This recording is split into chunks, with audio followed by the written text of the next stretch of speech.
नमस्कार.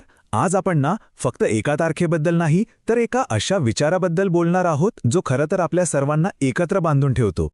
हे बघा, 26 जानेवारी म्हटलं की आपल्याला काय आठवतं? सुट्टी, बरोबर. पण ही गोष्ट तेवढ्यापुरतीच मर्यादित नाहीये.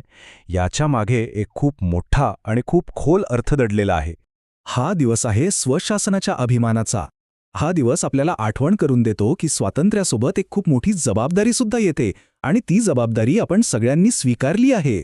आणि याच जबाबदारीचा जो काही पाया आहे ना, ते म्हणजे आपलं संविधान. चला तर मग बघूया की या महान ग्रंथाचा जन्म नेमका झाला कसा. तर गोष्ट आहे 1950 सालची. याच दिवशी या देशाने स्वतःच्या लोकांसाठी स्वतःच्याच लोकांनी लिहिलेलं संविधान स्वीकारलं. खरंच किती मोठा ऐतिहासिक क्षण असेल तो. आणि हे काही असं तसं संविधान नव्हतं. हे आहे जगातलं सर्वात मोठं लिखित संविधान. फक्त या एका गोष्टीवरूनच आपल्याला त्याच्या निर्मितीमागची भव्यता लक्षात येते. पण एक गोष्ट लक्षात घ्या, हे संविधान काही असं आकाशातून टपकलेलं नाहीये. यामागे डॉक्टर बाबासाहेब आंबेडकरांसारख्या महान विचारवंतांनी आणि त्यांच्या सहकाऱ्यांनी अक्षरशः आपलं आयुष्य ओतलंय. हे त्यांच्या अथक परिश्रमाचं आणि दूरदृष्टीचं फळ आहे.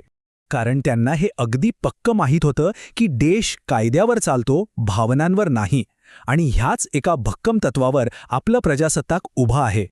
कायद्याने तर एक चौकट आखून दिली, पण या चौकटीतली खरी शक्ती कोणाची आहे?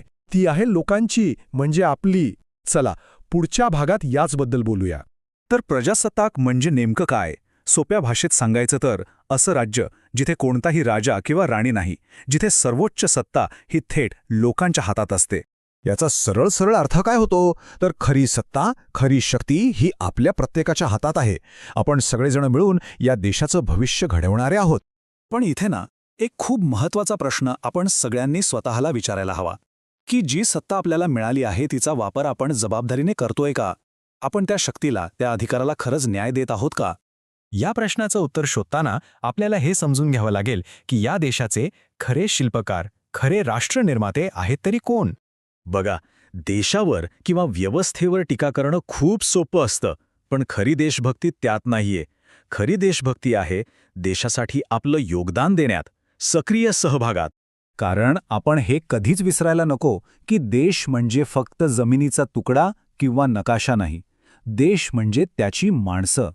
मग हे योगदान देतं तरी कोण? तो सैनिक जो सीमेवरती डोळ्यात तेल घालून उभा आहे, तो शेतकरी जो शेतात राबून आपल्या सर्वांसाठी अन्न पिकवतोय, तो डॉक्टर जो हॉस्पिटलमध्ये रुग्णांची सेवा करताना दिवस रात्र एक करतोय, आणि तो प्रत्येक तरुण ज्याच्या डोळ्यात एक नवं स्वप्न आहे आणि देशाच्या प्रगतीसाठी जो धडपडतोय. हेच तर आहेत आपले खरे राष्ट्रनिर्माते. तर मग एक नागरिक म्हणून आपली भूमिका काय असायला हवी? इथेच हक्क आणि कर्तव्य यांचा समतोल साधणं खूप महत्वाचं ठरतं. तर या प्रजासत्ताक दिनी आपण 2 गोष्टी नक्कीच करू शकतो. एक म्हणजे फक्त ध्वजाला सलाम न करता त्यामागच्या विचाराला सलाम करूया. आणि दुसरी गोष्ट, ज्या संविधानाने आपल्याला हे हक्क दिलेत ना, ते समजून घेण्यासाठी थोडा तरी वेळ काढूया. आपले हक्क काय आहेत हे जाणून घेणं आणि ते मागणं हे तर महत्वाचं आहेच, पण त्याच नाण्याची दुसरी बाजू पण आहे, आणि ती म्हणजे आपली कर्तव्य. ती आपण विसरून कसं चालेल? या दोन्हींच्या संतुलनातच तर खऱ्या अर्थाने देशाची प्रगती आहे. आणि जाता जाता एक विचार कायम लक्षात ठेवूया. कोणताही देश स्वतःहून महान होत नाही. त्या देशातली माणसं, त्यांचे विचार आणि त्यांची कृती हेच देशाला महान बनवतात.